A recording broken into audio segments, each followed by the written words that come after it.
So recently went to Hubli to get some accessories for the car. We had new seat covers, tint, rain guard and mat.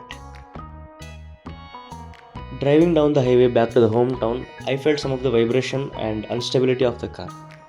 Upon checking tire pressure it was normal, but upon inspecting through the mechanic, I found out that the rear shock absorber and the lower arm of the front wheel were gone.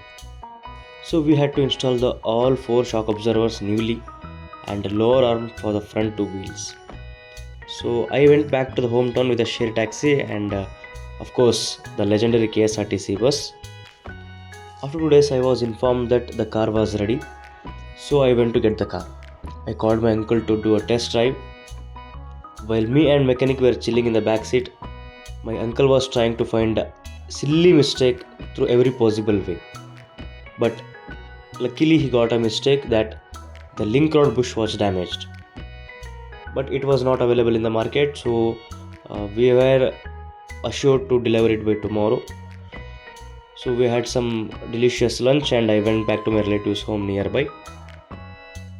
So next day I collected my car and went to some car wash.